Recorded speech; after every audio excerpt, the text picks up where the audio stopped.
Assalamualaikum warahmatullahi wabarakatuh. Jumpa lagi di channel yang keren ini, channel Mas Yano. Oke adik-adik, materi kali ini adalah termokimia. Skuy disimak baik-baik materi kali ini mengenai aturan dalam perhitungan delta H dan penentuan delta H dengan kalorimeter adik-adik. Oke, yang akan kita bahas selanjutnya adalah aturan dalam perhitungan delta H. Jadi aturan dalam perhitungan delta H. Jadi ada aturannya adik-adik dalam perhitungan delta H itu. Pada video sebelumnya Mas Yano sudah mengupload mengenai yang namanya macam-macam perubahan entalpi. Nah, sekarang ternyata ada aturan dalam perhitungan perubahan entalpi itu sendiri. Aturan yang pertama adalah pada reaksi kimia yang dilengkapi dengan delta H nanti adik-adik, koefisien reaksi itu menyatakan jumlah mol suatu zat. Jadi pada reaksi kimia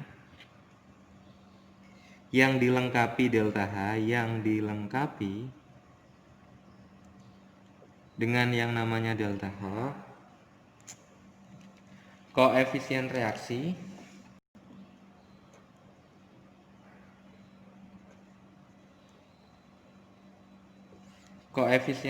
itu menyatakan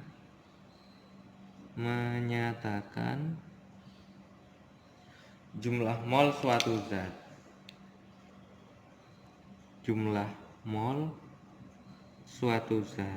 Oke, ini adalah aturan yang pertama. Kemudian yang kedua adik-adik, harga delta H bergantung pada jumlah zat. Harga delta H bergantung pada jumlah zat. Oke, jadi adik-adik, kalau nanti ada aturannya lagi untuk yang kedua ini. Bila kalau reaksinya dibalik, tanda delta H-nya nanti juga dibalik. Tanda delta H-nya dibalik. Maksudnya gimana Mas Yano? Kalau reaksinya dibalik, delta H-nya juga dibalik, itu maksudnya bagaimana? Jadi adik-adik, kalau misalkan ada NaCl menjadi Na dan setengah Cl2, kemudian ada delta H-nya adalah negatif, maka apabila reaksinya dibalik, produknya menjadi reaktan, reaktannya menjadi produk, maka delta H-nya nanti akan dibalik pula. Awalnya min, nanti akan jadi plus. Nah, itu maksud yang pertama adik-adik. Kemudian yang kedua, bila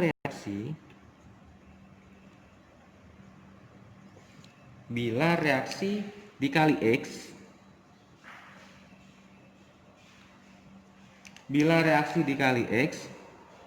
harga delta H juga dikalikan dengan X, Oke. Nah, kemudian yang ketiga, bila reaksinya dijumlah, harga delta H-nya juga dijumlah.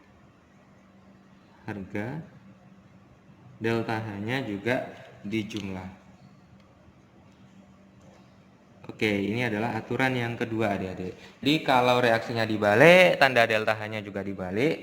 Kalau reaksinya dikali X, maka harga delta H-nya juga dikali X. Kalau reaksinya dijumlah, maka delta H-nya juga dijumlah. Oke, ini diingat-ingat ya.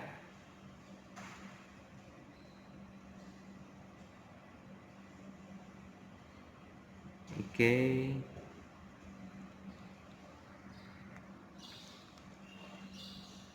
Kemudian aturan yang ketiga adik-adik, aturan yang terakhir, itu kalau reaksi memiliki delta H yang tetap dan harga delta H tersebut tidak bergantung pada jumlah tahap reaksi. Nah, ini nanti dikenal dengan yang namanya hukum Hess adik-adik. Oke, bila reaksi memiliki delta H yang tetap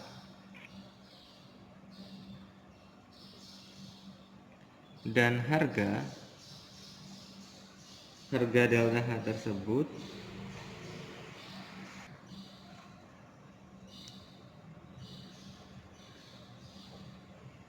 tidak bergantung pada jumlah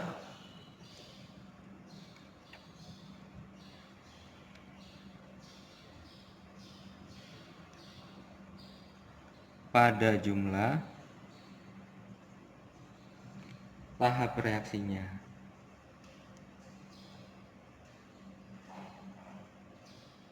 Nah, nanti ini dikenal dengan hukum Hess. Oke, nanti dikenal dengan hukum Hess.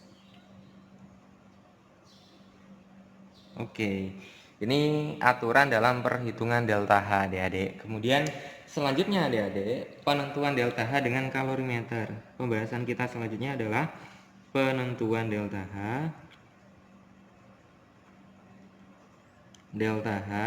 dengan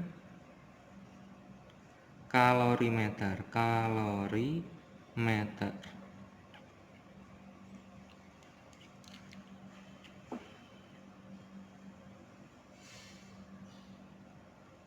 Oke, jadi penentuan delta H dengan kalorimeter itu kan intinya gini, adik-adik. Pada pembahasan penentuan delta H dengan kalorimeter itu, kalor yang dihasilkan atau diambil oleh reaksi sistem ya. Reaksi itu berarti kita berbicara tentang sistem, sama dengan kalor yang diterima atau diberikan oleh air dan kalorimeter. Jadi kalorimeter itu adalah alatnya nanti, adik-adik. Jadi konsepnya di sini adalah kalor yang dihasilkan itu sama kayak diambil oleh reaksi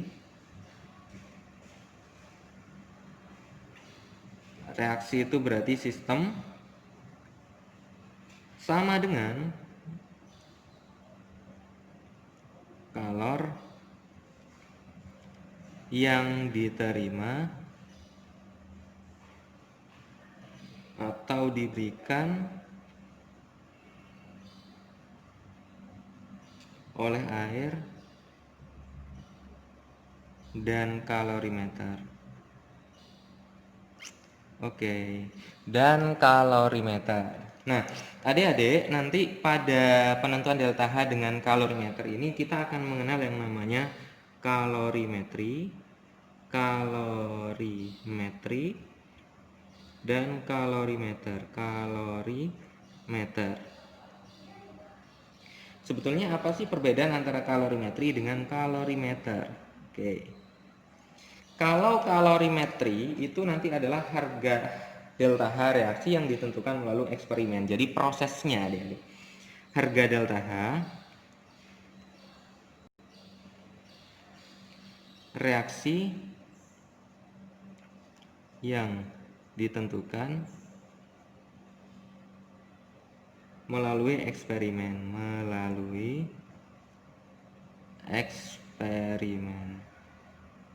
Kalau kalorimeter itu adalah alat, jadi suatu alat untuk mengukur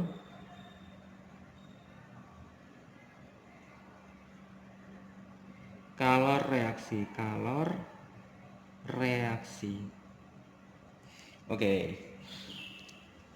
Jadi kalorimetri dengan kalorimeter itu bedanya adalah kalau kalorimetri itu adalah prosesnya, berarti percobaannya atau eksperimennya. Kalau kalorimeter itu adalah alatnya, alat untuk mengukur kalor suatu reaksi. Nah, besarnya kalor yang dihasilkan atau diserap oleh reaksi itu dapat dihitung melalui persamaan ini nanti, adik-adik. Besarnya kalor yang dihasilkan atau diserap oleh reaksi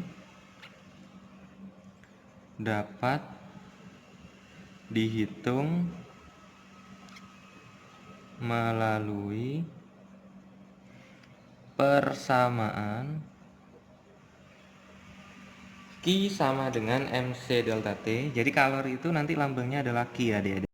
Rumusnya adalah M kali C kecil kali delta T, atau Q sama dengan C besar kali delta T.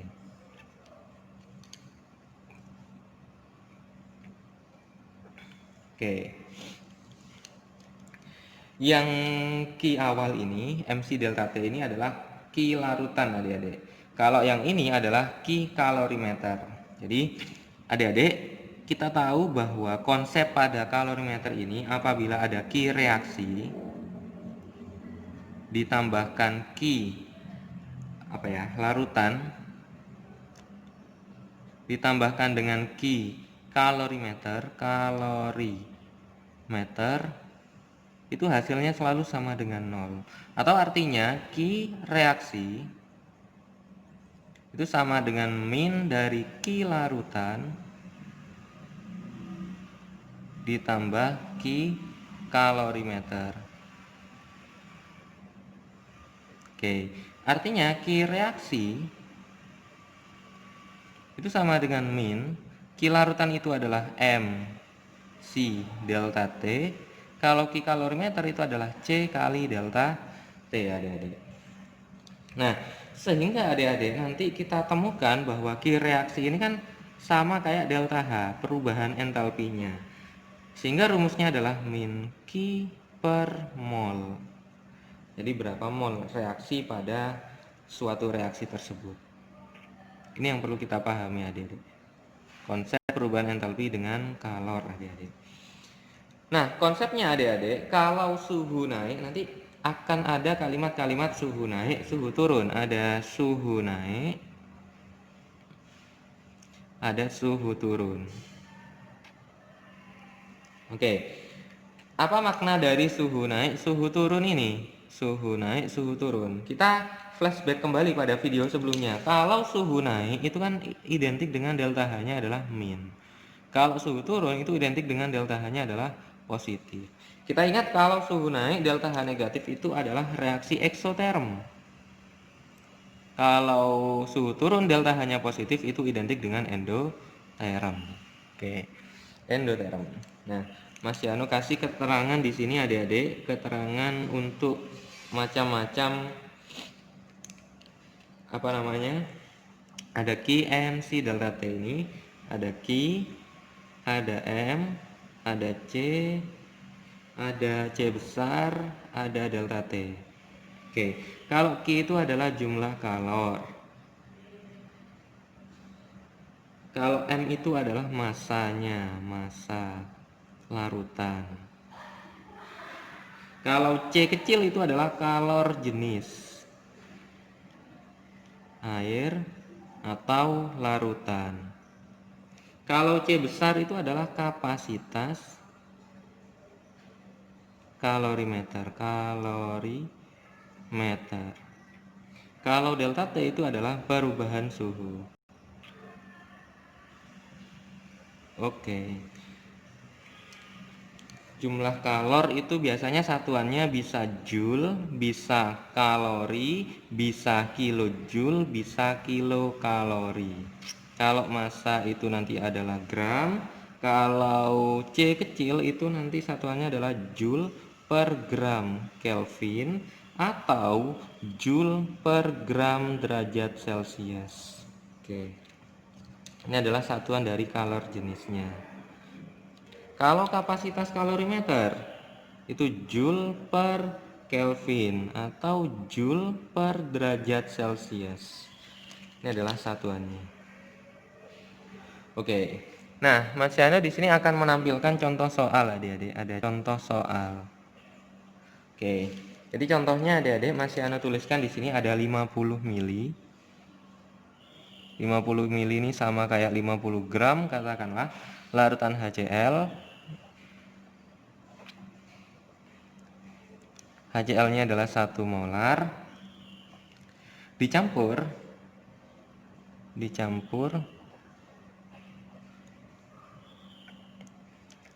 dengan 50 mili sama kayak 50 gram larutan NaOH 1 molar. suhunya bersuhu 27 derajat Celcius. Nah, ternyata suhu campurannya naik hingga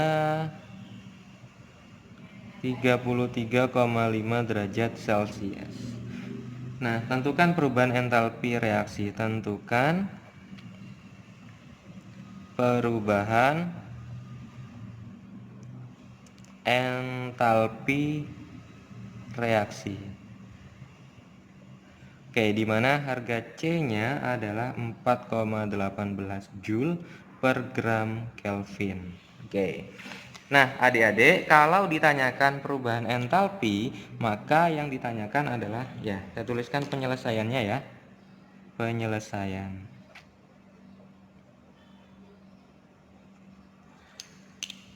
Yang ditanyakan adalah perubahan entalpi, berarti delta H. Kita tahu bahwa delta H itu rumusnya adalah min Q per mol. Oke, min Q itu berarti min M kali C kali delta T per mol. Oke, kita masukkan satu persatu. Masanya 50 gram tambah 50 gram 100 kali C kecilnya 4,18. Delta T-nya adik-adik ini kurang ini. Berapa adik-adik? 33,5 dikurangi 27. 6,5 ya. Per molnya berapa adik-adik? Oh ya, molnya harus dihitung terlebih dahulu ya. Ingat bahwa molnya itu bisa didapat dari M kali V. M-nya di sini 1 molar, V-nya adalah 50 mili atau 0,05 liter. Berarti ini 0,05. Oke, kita masukkan ke molnya 0,05. 0,05 sama dengan berapa adik-adik? Dikalikan semua, kemudian dibagi 0,05, ketemu hasilnya min 54,340 Joule. Kalau kita jadikan kilojoule berarti 54,34 kilojoule. Oke. Jadi perubahan entalpi pada reaksi HCl, fasenya aqueous ditambah NaOH, fasenya juga aqueous, menghasilkan NaCl, fasenya adalah aqueous, plus H2O. Ditemukan bahwa perubahan entalpinya adalah min 54,34 kilojoule. Oke. Jadi jawabannya adalah min 54,34 kilojoule. Oke adik-adik, cukup mudah sekali menjawab soal-soal penentuan delta H dengan kalorimeter ini. Semoga adik-adik bisa menjawab soal-soal nanti tentunya yang berhubungan dengan termokimia. Oke, saya rasa Mas Yano sudah menjelaskan panjang lebar mengenai aturan dalam perhitungan delta H dan penentuan delta H dengan kalorimeter. Semoga adik-adik bisa memahami video yang Mas Yano sajikan ini. Mas Yano akhiri, wassalamualaikum warahmatullahi wabarakatuh.